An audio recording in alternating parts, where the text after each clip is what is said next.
So we are studying Aparokshanubhuti, an introductory text, Introduction to Advaita Vedanta, written by no less than Shankaracharya himself, some 14 centuries ago. And in the last two classes, we have covered the introductory verses and then the preparatory disciplines which are enumerated up to verse number 9.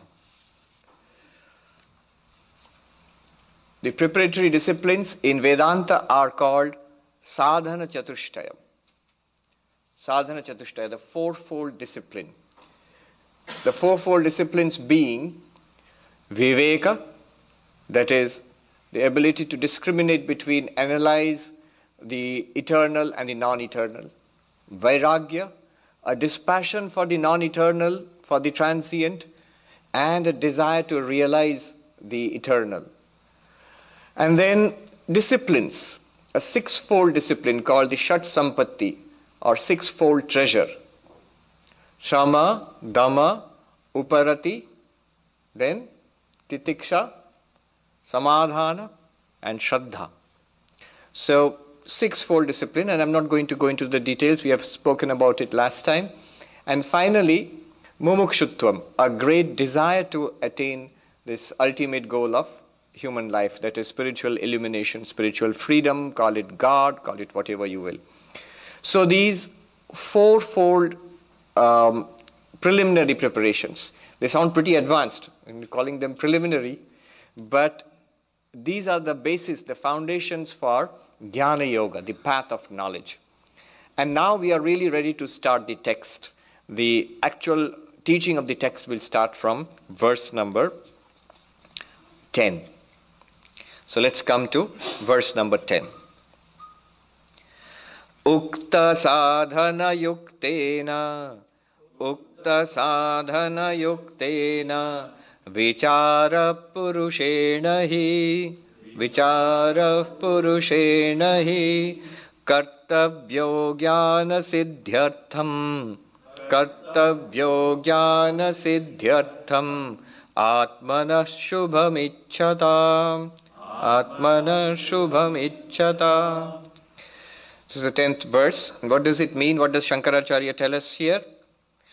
With these sadhanas, with these preliminary preparations, which preliminary preparations?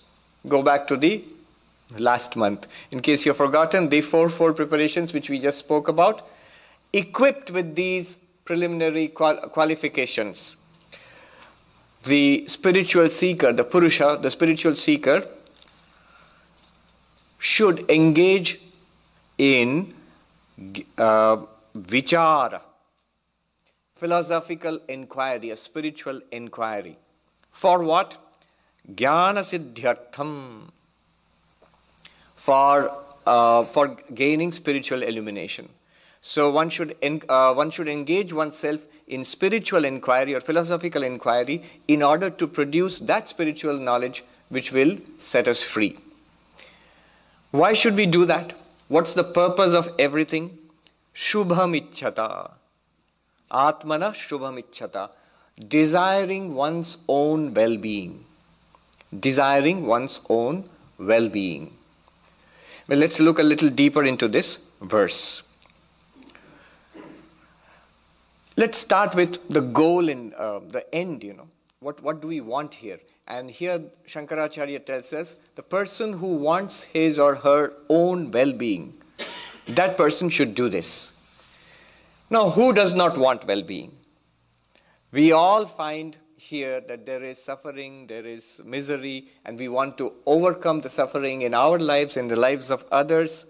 And that is what we consider well-being, happiness. We are all pursuing happiness, we are all pursuing satisfaction in life, and we want to overcome dissatisfaction, suffering, dukkha. The Sanskrit term is dukkha. Who does not want it? It's a fundamental fact of life. I was reading this book on happiness written by a Buddhist monk, a French scientist who became a Buddhist monk, a Tibetan Buddhist monk. And he's written this book on the Buddhist point of view, the Buddhist approach to happiness, the whole concept of happiness. And he starts with a very interesting story. Many, many years ago in an ancient kingdom, a young prince who was getting ready to rule the kingdom, he told his friend, who was the son of the vizier, of the minister, who was a scholar. He said, "My friend, you are interested in history, I have a request. I'm getting ready to rule this kingdom after my father, and I need wisdom. So why don't you study human history and put together whatever you have found, write it down, and then give it to me so that I can get the essence of human history, the essence of the history of human civilization, essence of the history of humanity.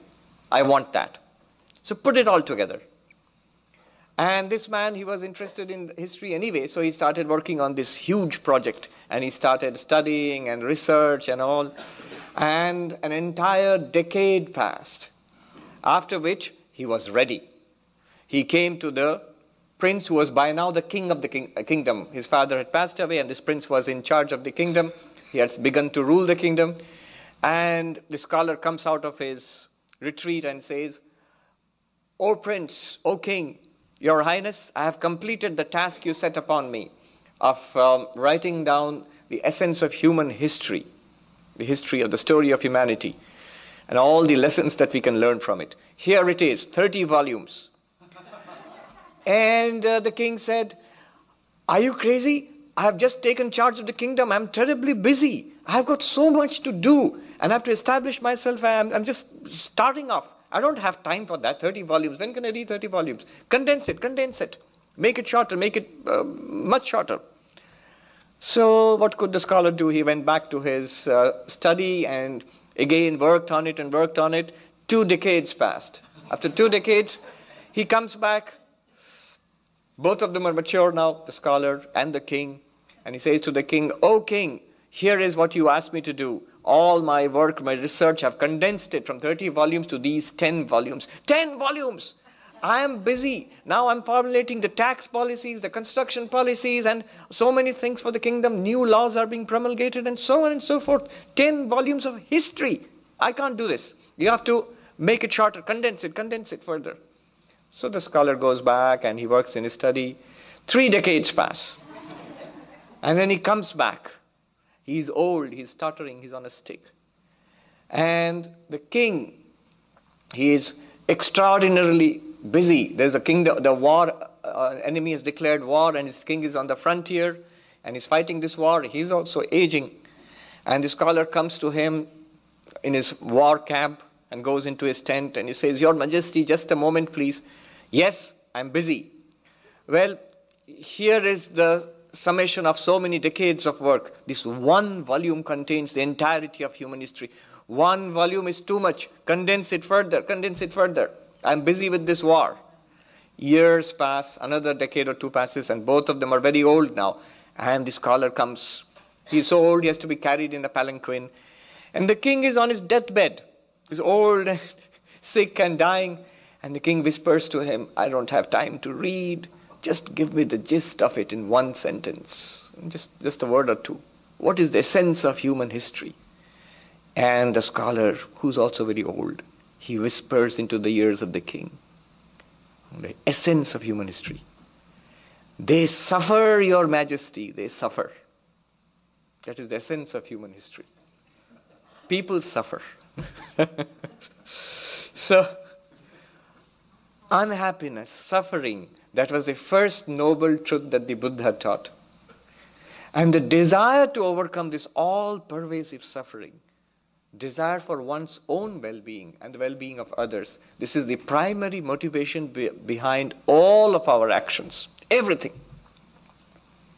Sometimes we look in the wrong places, People, we want well-being, we want happiness, but if you ask people in the world, what is your aim right now? Most people don't have an aim, most people don't have a goal, but if they do, it'll be something like, I want to make $1 million, I want to build up this company, I want to look after my family, I want to do this, or write a book, or paint a picture, or something like that, or travel.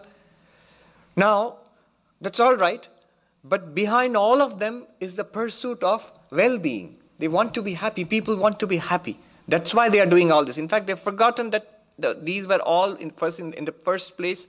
We took up these projects in order to be happy. Now those projects have become aims in themselves, masking the real project behind the whole thing, that we want to be happy. Are people happy? You may say yes and no. There was a survey recently in the well-off countries in Western Europe and in America. And it seems that the survey revealed most people are quite satisfied with their lives. It's a good life. You have freedom. You have at least a great deal of prosperity, health, the freedom to pursue what you want in life. Not bad, actually. It's a pretty good life. So is this happiness? And in the surveys, they say that yes, we are, if not happy, we are not dissatisfied. It's a good life. Well, the thing is, this kind of happiness and unhappiness are not too far away, not too far apart, because this kind of happiness depends on a whole set of circumstances holding true. I am happy, but the moment when everything is going well, I am happy. But that happiness is terribly vulnerable. Got laid off, terribly unhappy. Got struck down by an accident or a disease, terribly unhappy. Somebody behaved rudely to me in the office, again unhappy. So it is a whole set of circumstances, things going well, which support the happiness of most of us, at least in the more advanced societies of the world. And it's good to have these societies. That's the most a society and a government can do to assure a healthy, prosperous, free life for its citizens. But as you can see, that is not enough to assure happiness. We are still terribly vulnerable to unhappiness. Real happiness would be internal. Real happiness would be stable. Real happiness would be secure against all the blows that fate can throw at us. I have seen a monk in our monastery in India who was paralyzed in both feet, both legs. He couldn't walk. He was old, sick, and both eyes, he's lost vision. He's blind in both eyes. And for more than a decade, I think he was like that. One of the happiest persons I've seen. An indomitable spirit. I can never forget this. Other people would come to him, including other monks, to get motivated, to get cheered, to get a boost. So, what is the happiness? What is the source of happiness of such a person? What is the source of flourishing, of well-being of such a person, which cannot be assailed by anything else? This permanent source of happiness, this completely secure source of happiness, this is real well-being. The Gita says that na dukkhena gurunapi vichalyate. Having attained that state, having attained that realization, after which even the greatest of sorrows will be unable to sweep one away. Having attained that, after which nothing more remains to be attained. You see, all the things that we attain for our own happiness in the day-to-day life, what people are chasing, everywhere they have a common experience that once they attain it, there's something more to be attained. It's not enough. They want more of that, more variety of that, or something else entirely. But what is that? Is it possible to get something after which nothing more remains to be desired? Is it possible to get that kind of happiness being established in which even the greatest of sorrows cannot shake you, cannot affect you at all, cannot move you 1 inch from that source of happiness? Remember here, we are not talking about the eradication of all kinds of suffering. Let me make a distinction between suffering and unhappiness. There may be physical suffering. The monk I was speaking about was suffering physically. Sri Ramakrishna had cancer in the throat and there was suffering physically. But internally he was not at all unhappy about it. One can be completely happy with one's lot in life, no matter what happens in the world outside or in the body. Because happiness is an internal state. The internal state of peace and joy. Externally what happens does not have too much to do with it. It has something to do with our internal peace and happiness, but it's not all. One can have everything externally and be quite unhappy internally. It seems the Dalai Lama said, Here's this rich person, extremely rich, he moves into the 100th floor of his new penthouse and everything, and if he's terribly unhappy, all he's going to look for is the window to jump out of. So, externally one may satisfy all the conditions of happiness and still be terribly happy inside. Externally one may have many conditions which lead to suffering, dukkha, disease and poverty and whatnot, and still be quite really happy, unshakably happy inside. Such examples are there. So that real source of well-being, Atmana Shubham Icchata, one who really seeks that deep source of well-being, established in which the Gita says one wants nothing more. Established in which the Gita says even the greatest of sorrow cannot shake you. So the person who is seeking that, Icchata, desiring, real well-being, that is a spiritual seeker. Such a person, Ukta Sadhana Yuktena, being equipped with this Sadhana Chatushtaya, with the fourfold qualifications. You know, in the Gospel of Sri Ramakrishna, we read again and again and again, Sri Ramakrishna speaks about Chitta Shuddhi, purification of the mind, Chitta Shuddhi. Now, this is one thing to understand. What we call Sadhana Chatushtaya, the fourfold preliminary qualifications in Vedanta, and what Sri Ramakrishna talks about as Chitta Shuddhi are one and the same thing. The signs that we have got Chitta Shuddhi, purity of mind, are these fourfold qualifications. These will increase. Viveka will increase. The clarity about what is eternal and what is transient in life, this will increase. This will become more clear in our minds. Vairagya, an intense desire to realize the eternal, to actually experience God. And a dispassion, a disregard for the passing fancies of the world, that will increase. The disciplines, sixfold disciplines, will become stronger. And finally, an intense desire to realize God will keep on increasing. A kind of divine discontent, that until we realize God, we have really not found anything worthwhile in life. So if these are happening, these are signs of Chitta Shuddhi, purification of mind.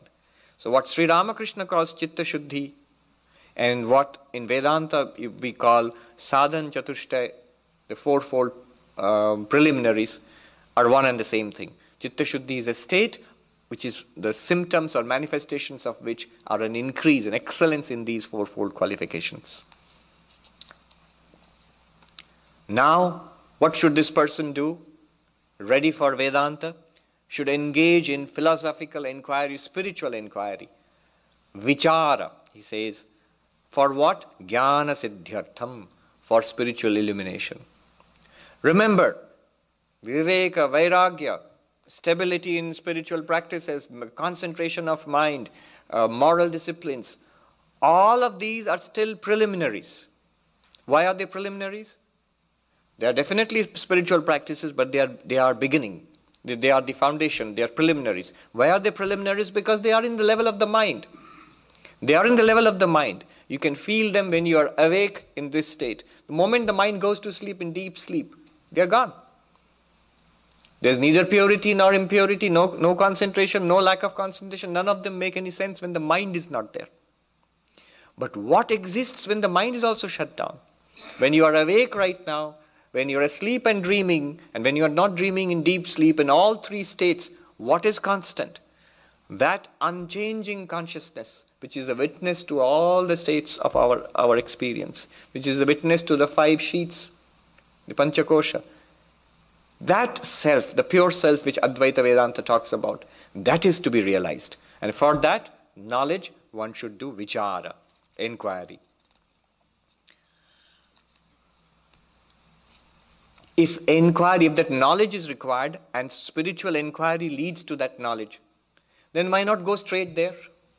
Why not go straight there? Why not skip over the earlier practices and go straight to, like flip 20 pages and go straight into the heart of the matter? Well, because without Chitta Shuddhi, inquiry will not succeed. Why will inquiry not succeed without Chitta Shuddhi? Chitta Shuddhi, purification of the mind, basically means having a sattvic mind. In Vedanta we speak about sattva, rajas, tamas. Sattva is the quality of purity and serenity, calmness and lightness. Rajas is the quality of dynamism, activity, excitement, passion, anger, jealousy. All of that is rajas.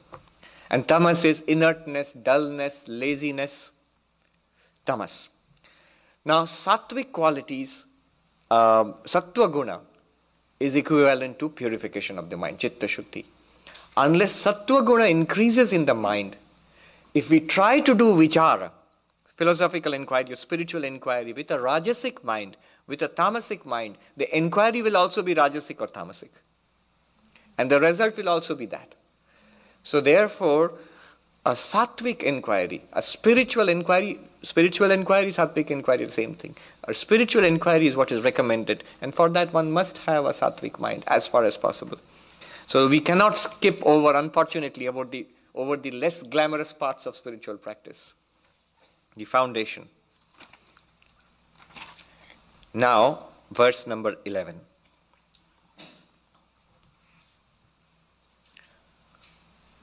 To get spiritual knowledge, one needs spiritual inquiry. But why? Why can't I meditate? Why only spiritual inquiry? Why can't I meditate? Why can't I pray, or why can't I do a puja or something like that? Why can't I give lots of donations to poor people and build shelters for homeless people? Won't that give me spiritual knowledge? Why spiritual inquiry? Let's see. Notpadyate vina jnanam, notpadyate vina jnanam, vicharenanya sadhane, vicharenanya sadhane, yatha padartha bhanam hi, yatha padartha bhanam hi, prakashena vina kvachit, prakashena vina kvachit. Knowledge is not brought about by any other means than vichara, philosophical inquiry. Just as you cannot see anything without light, without switching on the light. So here is a big claim that is made. How do we get spiritual knowledge? For that we need inquiry. Just take the example of a person who goes to college and wants to learn about science, for example. What does that person have to do? The person has to inquire about science. And that inquiry can take many different forms. He can go and read books, he can go and attend lectures, he can go to the laboratory and perform experiments, and so on. And he can think deeply. He can think very deeply about what he has done and read and heard. And then understanding dawns. It's pretty much the same here. It's pretty much the same here. Vichara has to be done. Vichara is philosophical inquiry or spiritual inquiry. And not all kinds of inquiry. You see, the path of knowledge must be understood for what it is. Path of knowledge does not mean reading a lot of books. It does not mean attending lots of lectures, unfortunately. It does not mean giving lectures also. It also does not mean sitting in some meditation posture. None of that. The path of knowledge is Atma Vichara, is an inquiry into one thing. It's not knowing many things, it's knowing one thing. It's spiritual knowledge about who or what I am. This person. Who is this person? What is this person? What is this entity? This is what we have to learn. So Vichara, philosophical inquiry in Vedanta, it's not just reading Vedanta books. In fact, that's a very secondary aspect of it. The great German philosopher Schopenhauer, he said there are two kinds of philosophers, academic philosophers and genuine philosophers. Genuine philosophers are those who are puzzled by life. And academic philosophers are those who are puzzled by their books. So, here in Vichara, it means you have to be a genuine philosopher. You have to look at life and want to know what it's all about. Of course, books are there. They are only secondary. And it's not knowing many things. It's knowing one thing. What's that one thing? The reality within oneself. That's the preliminary, that's the main thing that we would like to know. Atma Vichara. Vedanta Vichara is equal to Atma Vichara. Vedanta Vichara, philosophical inquiry in Vedanta, is equivalent to Atma Vichara, inquiry about oneself, about the true nature of oneself. When you do any inquiry, make an inquiry about physics, your knowledge will be about physics. Make an inquiry about the self, your knowledge will be about the self. So that one thing, knowing which everything is known. Everything is known in the sense that not that you will become an encyclopedia after knowing the self. You know the truth about everything. Knowing that one is Brahman, one also realizes everything that one experiences in life is Brahman. It may sound profound, but we'll clearly understand what that means as the book goes on. It's beautifully explained. What does Brahman mean? How does one know oneself as Brahman? How does knowing oneself as Brahman let us know that everything is Brahman? It's explained in a crystal clear manner. As we'll go ahead, we'll see. And the claim is, if I know myself, what good does it do? Well, if I know myself, the promise here is, I will get that which I'm searching for. What am I searching for? Shubham, well-being. What we were speaking about earlier, that happiness, that permanent happiness, that unshakable source of flourishing, of well-being within, which can help us to overcome all kinds of sorrow and suffering, that we will get if we know who we are. Which means, as a corollary, let me add here, that means all our suffering is because we do not know who we are. This is the big claim made in Advaita Vedanta. All happiness will come to us, well-being will come to us if we know who we truly are. And all that we suffer right now is ultimately because we do not know who we are. Vedanta, it's no surprise to anybody. Ultimately, they will tell us that we are Brahman, existence, consciousness, bliss, and we will be shown how we are Brahman.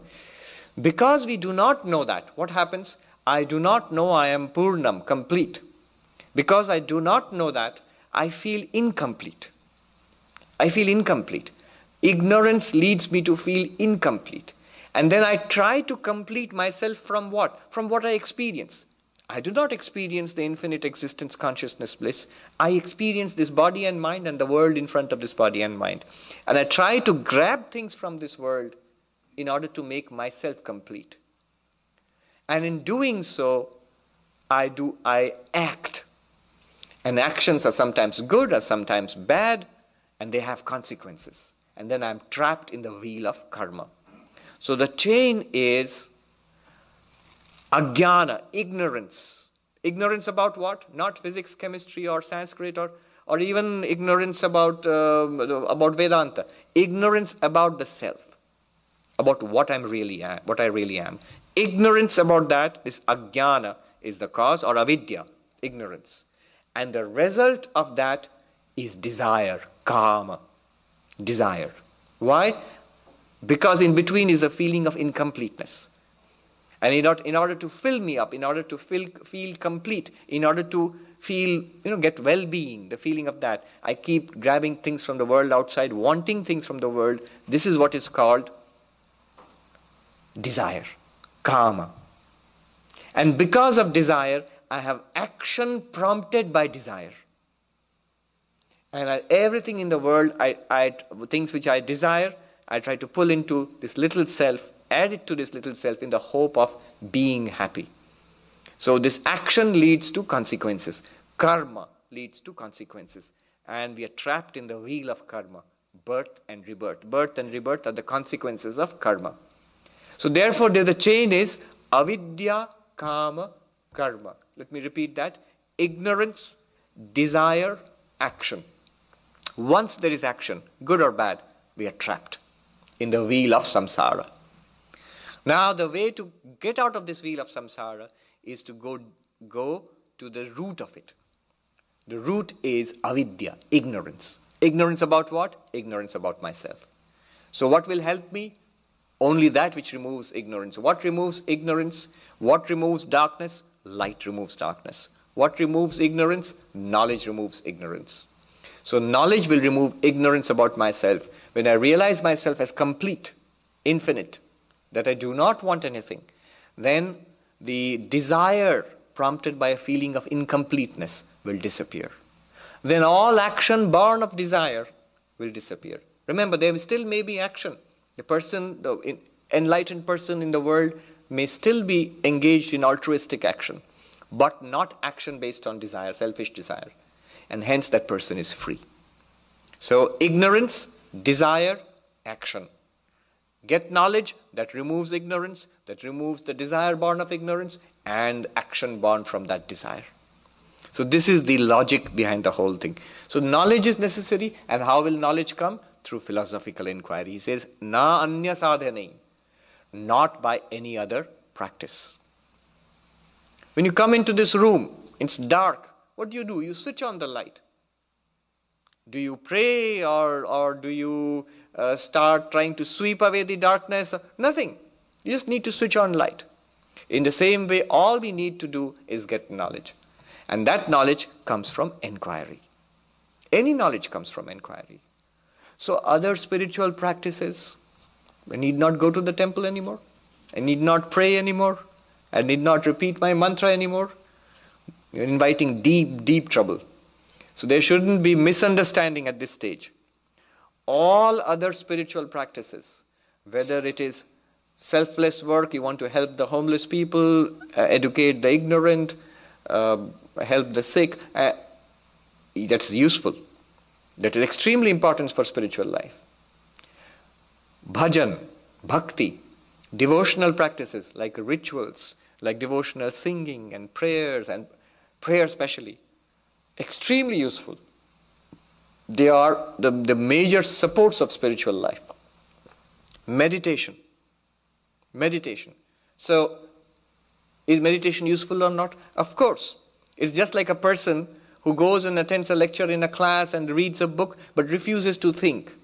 Well, he will not get any knowledge at all. After the lecture, the person has to think very deeply. The thinking deeply is equivalent to the meditation in Vedanta. So meditation is useful, Raja Yoga is useful, devotion is useful, Bhakti Yoga is useful, and selfless work, altruistic action is useful, Karma Yoga is useful. So all sadhanas are important supports for Jnana Yoga. That's in the path of knowledge.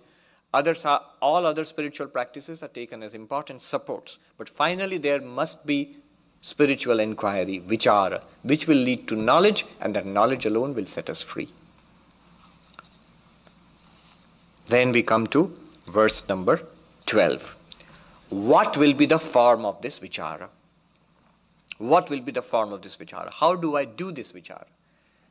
Well, it starts with verse 12 and goes on till the end of this book. The whole book teaches us how shall I actually do this spiritual inquiry. Remember, now they are not going to speak about devotional practices, about a temple or a church or mosque or anything like that. They are not going to speak about karma yoga. They are not going to speak about meditation, at least not in the way we are used to thinking about meditation. All they are going to speak about now is the path of knowledge, from now onwards. But remember, those things are not to be ignored. They are not to be neglected. Neglect them at your own peril. Right. 12. Koham kathamidam jatam ko vai kartasya vidyate upadanam kimastiha vichara soyam idrishaha. Beautiful. The essence of Vedantic vichara, Vedantic inquiry. Remember, whenever I say philosophy here, I mean Vedanta. Swami Vivekananda, in fact, has used this word. People think philosophy is something academic and Vedanta is something spiritual. But Swami Vivekananda, he says, the whole purpose of religion is to manifest the divinity within. And then he says, do it by love, or he says worship. Do it by worship, by psychic control, by which he means meditation, by philosophy, by which he means Vedanta, Vedanta Vichara. So philosophy here means Vedanta Vichara, and Vedanta Vichara here means philosophy. Koham. Who am I? This is the essence of Vedantic inquiry. Who am I? You might say, that's easily done. Here's my driver's license. Well, that's not what we are talking about. But it's not the who am I alone. Katham idam jatam. Many people think that Vedanta only means who am I. No. Vedanta is knowledge of the totality of everything. Nothing is left out. After all, in the world, it's not just me. I and this entire universe in front of me. I and this. Aham idam. This is my experience. Subject and object. So an inquiry about the subject, who am I? What is this thing? And what is all this? Katham idam jatam. What is the essence of all this? How did all this come about? How did all this come about? Kovai kartasya vidyate. What is the cause of all of this? Is there a God which created all of this? Upadanam kimastiha. What is the material, the substance out of which this entire universe, what's the reality behind this entire universe? Of what material is it made? Basically, the inquiry is of three entities. In Vedanta, Advaita Vedanta, the inquiry is of three entities. Jiva, Jagat, Ishvara. Jiva is the individual, me, the person who is studying Vedanta, who is attending this class, about myself. Who am I? What am I? That's one, most important. But also about the Jagat. What is the nature of the world? And about God. Because religion speaks about God. What's the truth about God? Is there a God? Of what nature is God? And the question about God here is broken up into two questions. You see, in all the theistic religions, God is spoken of as the cause of the universe, as the creator of the universe. In all the theistic religions, whichever speaks about God, they say God is the one which created this universe. So when you create something, you have an intelligent cause, the intelligence which creates something, and the material out of which it is created. So the intelligent cause is called nimitta karanam, and the material out of which something is created is called upadana karanam.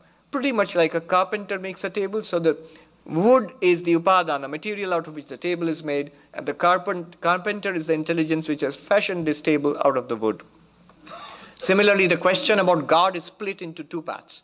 One is, what is the nature of that intelligence behind this universe, if there is such a thing? And what is the material out of which the universe has been fashioned? So, three main questions. Jiva, myself. Jagat, universe. And the cause of this universe, God.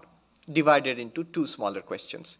And let me not put you in any further tension about the answers. We all know the answers, having come to Vedanta classes for years and years together. The answers will be, the inquiry goes like this. Who am I? This person, I think of myself as this person, Swami Sarvapriyananda. But this Swami Sarvapriyananda, it's a name. An Indian, place origin of this body. A man, this is the nature of this body. A Hindu, comes from the culture I'm born into. And all of this disappears when I go to sleep. In deep sleep, am I Swami Sarvapriyananda? No memory of that. Am I a man or a woman or an Indian or an American? No experience of that.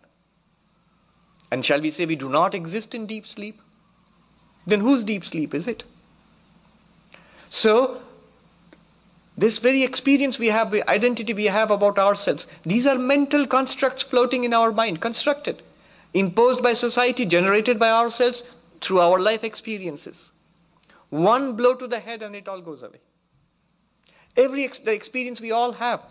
Proust, the famous French literature, he writes about suddenly waking up from sleep, and we have most of us have had that experience. Sometimes when you suddenly wake up from sleep, you don't know where you are. You don't know what time is it. Am I waking up from the famous Indian afternoon siesta? Or am I waking up early in the morning? Or what? Who am I exactly? You grasp at some, for just a split second or two, and then it all comes rushing back, hopefully. At that point when you do not know, when you are awake, you're not even seeing everything, you do not recognize anything, you do not recognize yourself, you do not recognize the time, the space, all of that. What are you? When all experience of the body is gone, say in dream or in deep sleep, when all memory goes away, supposing without memories of the past, everything that happened till what outside the room till now, gone. All sensation of the body gone. All sensory experience is gone. You cannot see anything, you cannot hear anything, you cannot touch or smell anything. All thoughts cease. What are you?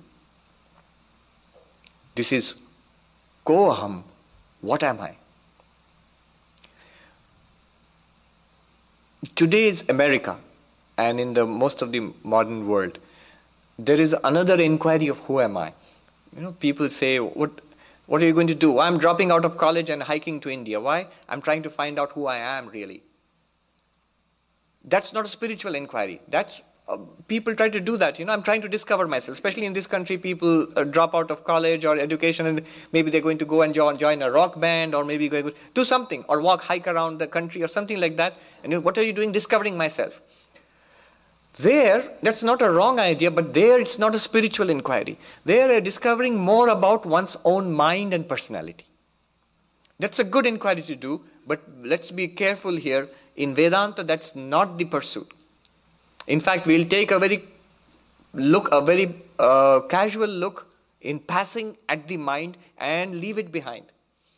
We are not going to take the scenic tour.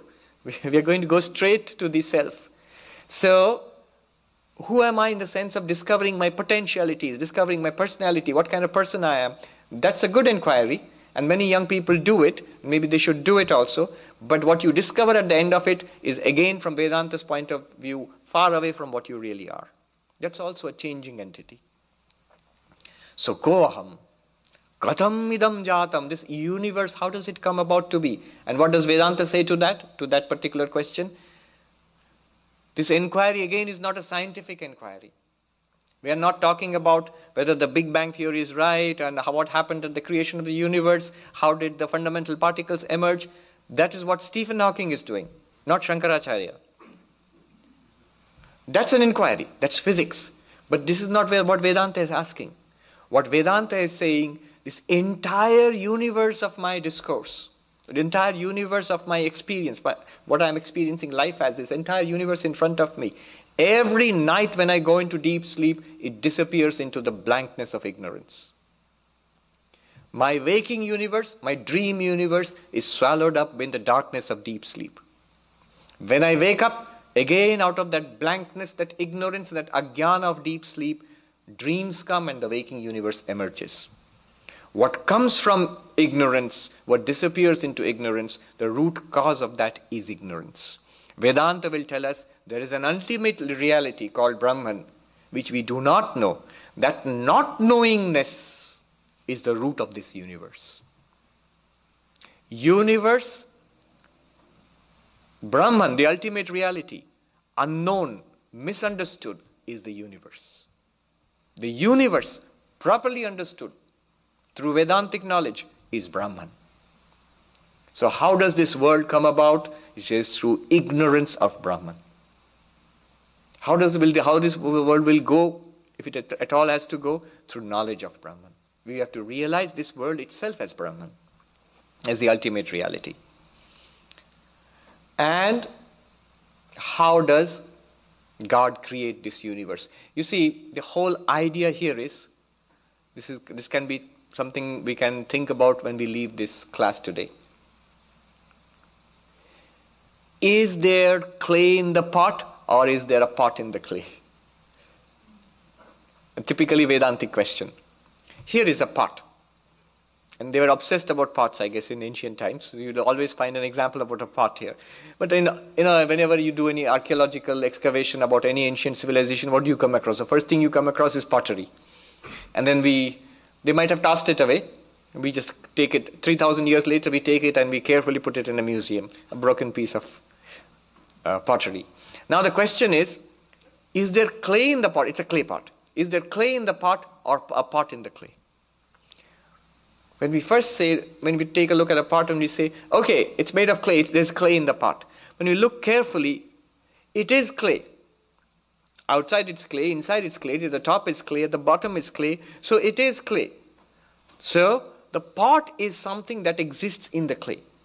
It's like asking, is there water in a wave or a wave in the water? We'll think, okay, here is a big wave and there's lots of water in that wave. That's only at a preliminary look. If you look a little deeper, it was water earlier. When the wave dies down, subsides, it will be water. And right now it is water, nothing other than water. So the wave is in the water. The pot is in the clay. Not the clay in the pot. Go one step further. Is there a pot in the clay? Show me. Show me a pot in the clay. Like if you put water in the pot, you can show me the water in the pot. Like that, show me a pot in the clay. You cannot. You say, Swami, how can I show you that? That thing is the pot. Really, if it is the pot, let me take away the clay, you can keep the pot. You cannot. In fact, there is no such thing, no such substance, no such entity as a pot in the clay. There is only clay. There's a particular name and a form. There's a form which a potter has made, and we call it a pot, and we use it like a pot. Name, form, and transaction. Nama, Rupa, Vyavahara. But it is clay alone. The pot, Vedantin will say, is imagined in the clay.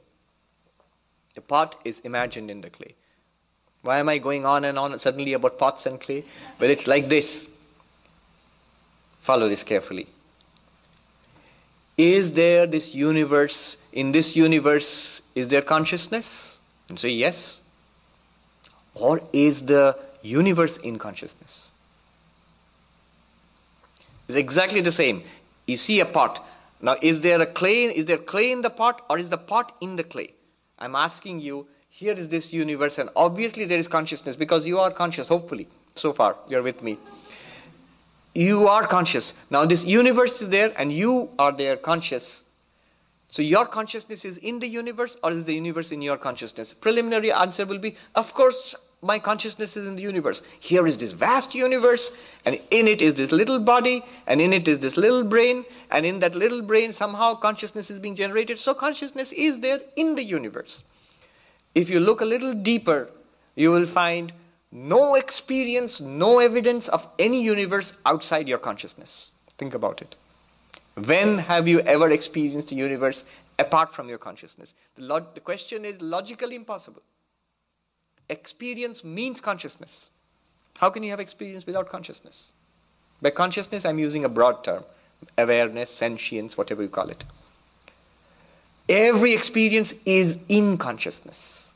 We have this idea that there is a universe out there. Here is consciousness. It somehow goes out through the mind and the eyes and sense organs and touches this universe and gives us experiences.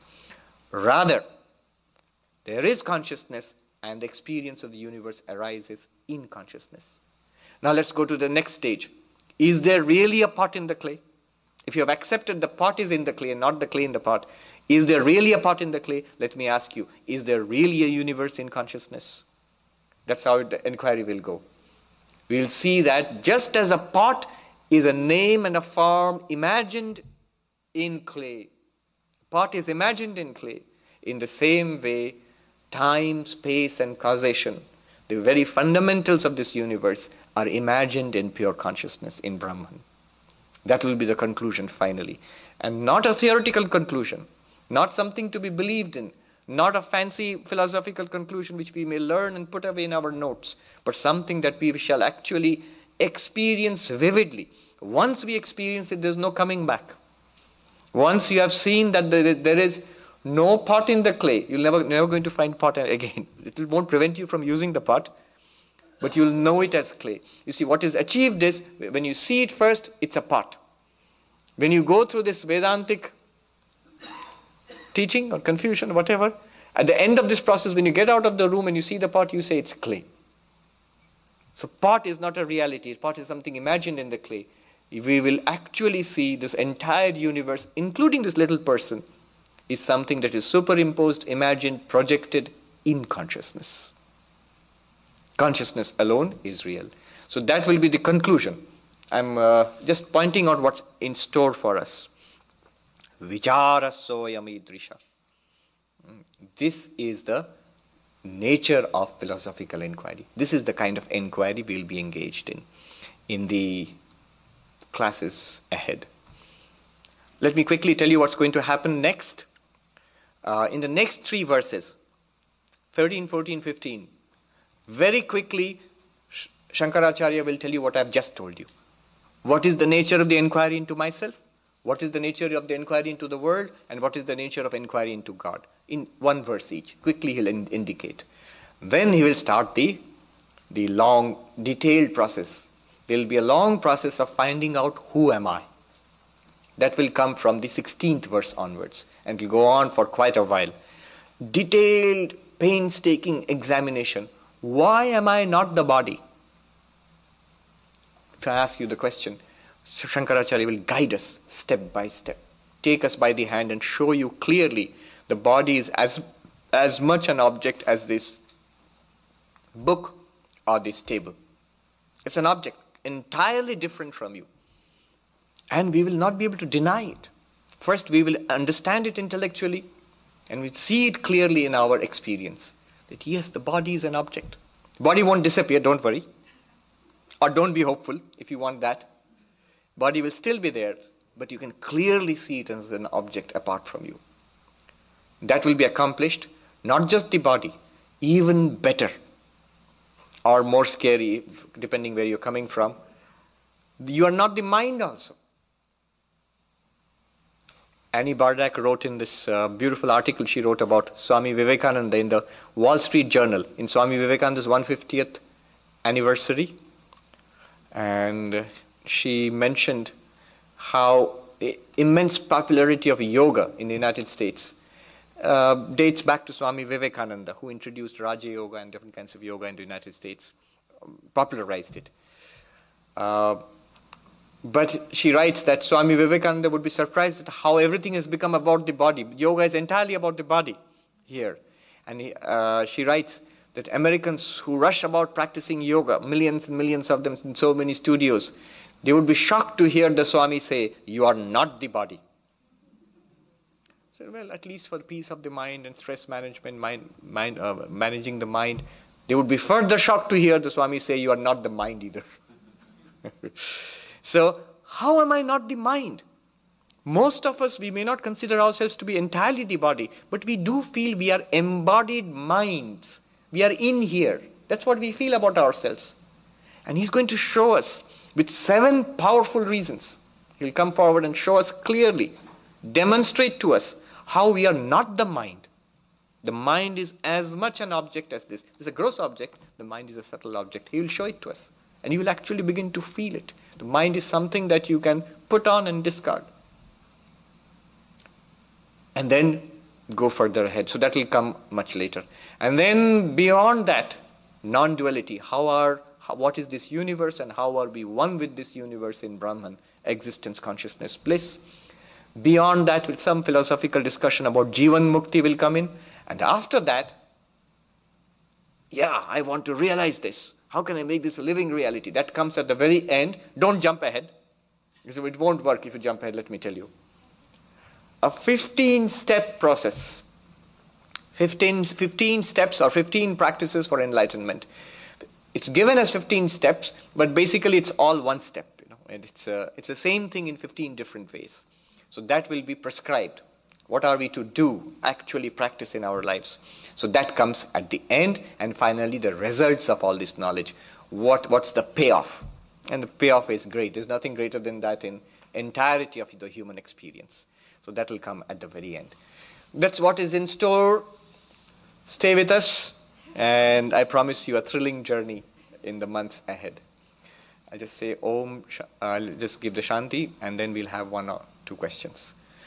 Om Shanti Shanti Shanti Harihi Om Tat Sat Shri Ram Krishna Arpanamastu. Questions? Yes, please wait for the mic.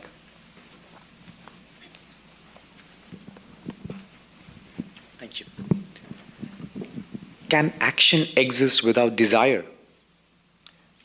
can action exist without desire? The answer is yes. But again, you see what has been said here is the difference between action with selfish desire, desire for oneself, or action without desire here would mean action without selfish desire.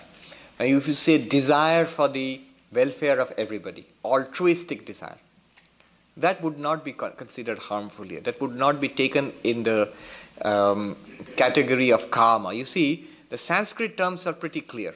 Kama. Kama is usually selfish desire.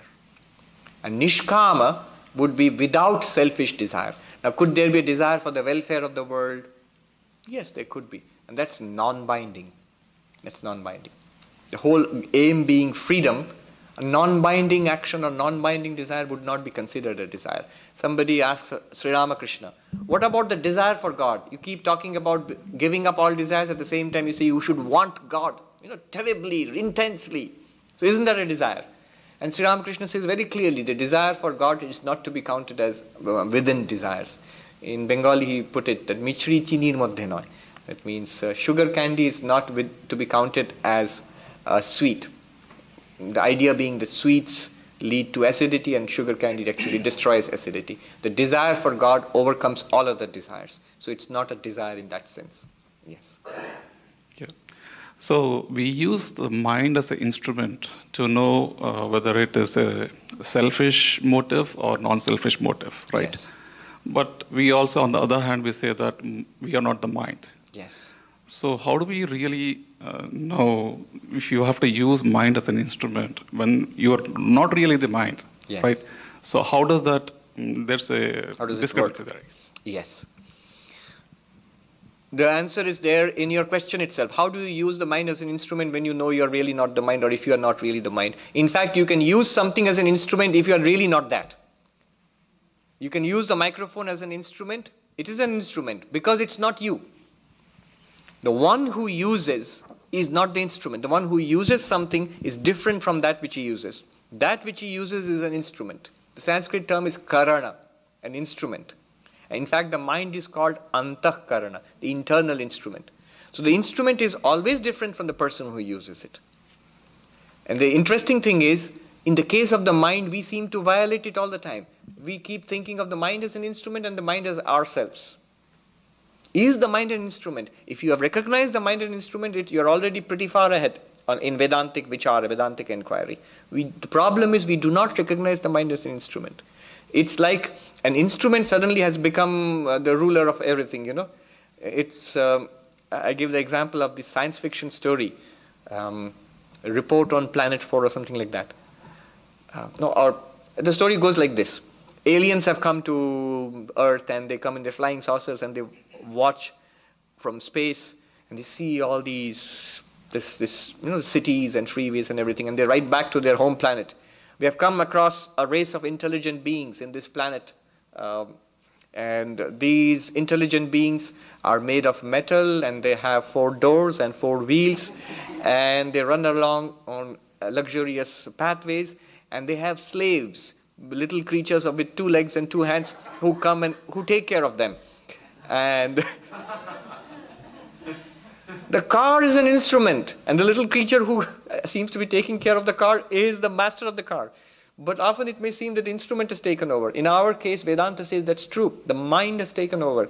There's a Vedantic teacher who laments, who says that kinkarasya kinkari kritoaham. He says, by the servant of servants I have been made a servant. My servant is the mind. The servant of the mind are the sense organs. I, the master of the mind and the sense organs, I have become a servant of my sense organs. Kinkarasya kinkari kritoham. By the servant of the servants, I have been made a servant. Alas. I spend my life trying to satisfy the tongue and the eye and the ear. They are the servants of my mind, and the mind is my servant. But I have become so identified with it. Does that answer your question? Yeah. Okay, this is the last question. Question about verse 8 and Shraddha in particular. Yes. While the other sadhanas seem to encourage independent inquiry, guide us towards vichara, Shraddha and implicit faith seems to have that faith aspect to it. Yes. Yeah, absolutely right. One has to be clear about this. When you say Shraddha, what does it mean? It means an implicit faith, a strong faith that what the teacher and the scripture is telling us is true. Now, here are certain things to be understood here. First of all, what is it they are saying? Are they asking us to have blind faith? There's a difference between blind faith, which says that you believe this and do what I say. You will get some proof and some result, but only after you're dead. Follow this, what I teach you, and just believe in it. There's no other way for you. That's blind faith. But if you say, here is something that you take for as a working hypothesis and do as told, you just practice these things, you will get experiences which will validate what you have started off believing. That's an entirely different claim. Again, that's the claim of yoga. I'm not even saying that's the claim of Vedanta. Vedanta says something else again. Vedanta says all you need to do is have the patience and the preliminary respect that these people are not talking nonsense. These people do know something that's worth learning. Let me give it a fair try. That's all. In fact, you are not supposed to believe in it. You're supposed to understand it. At the end of it, if you say that, well, I do believe in what you said, but I have got these questions. Well, you made a mistake. You're not supposed to believe in what I said. At the end of it, you're supposed to understand what has been said.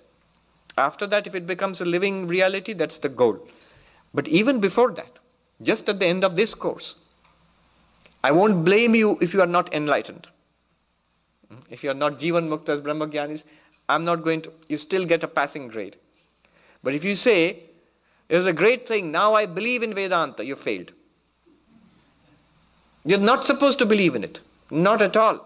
It has to be crystal clear, a fact of life. It's as clear as that. There should be no doubt about it anymore. In fact, every possible doubt people throw at you, you should be able to answer. This is how it works. So that is the nature of Shraddha here. That a preliminary respect for the material presented here and what the teacher is saying so that I can go ahead. This is nothing more than what people do when they get into USC or UCLA or something. If I think that the professor is a fool and the books are full of lies, then I won't go to the class.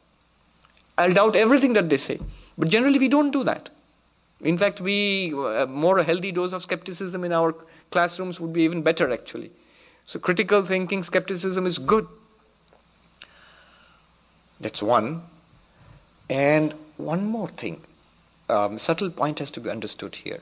Because you use the word free inquiry. Actually, this is not free inquiry. There is something like free inquiry. There is something like following a scripture, a teaching of a religion which you have to follow, have to believe. This is neither. Something has been realized by these people and by a whole tradition of teachers since time immemorial. So they've already got it. A free inquiry is, I don't know what it is, let me see. Here it's not, I don't know what it is. They know what it is. But what they're going to do is, they're not going to say, we know what it is, you believe in what we say. No. They're not saying that, number one. Number two, they're also not saying, we don't know who we are, we don't know what this world is, let's sit and think, your ideas are great, my ideas are great, let's just think of something new. No, they're not saying that either. We know precisely. And we are going to take you by the hand, follow this process, just follow our reasoning. Base yourself entirely at every step on reason and experience. And you will come to see it. You will come to see what we see. So do you see the difference between free inquiry in the sense of philosophical speculation? You sit an armchair speculation. Let me doubt everything in the world. What is the one thing which I cannot doubt? Descartes sits in a rocking chair before the fire and thinks about it. That's philosophical speculation. That's one way of building a philosophical system. They are not doing that here. There are merits to that, there are demerits to that, but they are not doing that here. And the other one is, I am the prophet and the guru and the avatar, and you believe in what I say. That's it. No. Sri Ramakrishna never liked that. In the gospel, he was saying something and the person was going on asking questions, and somebody said, when he's saying it, when Sri Ramakrishna is saying it, why don't you just accept it? And Sri Ramakrishna was furious. He said, you're a hypocrite. He doesn't understand it and you're asking him to accept it. Dhongkach, that the word he has used is a hypocrite.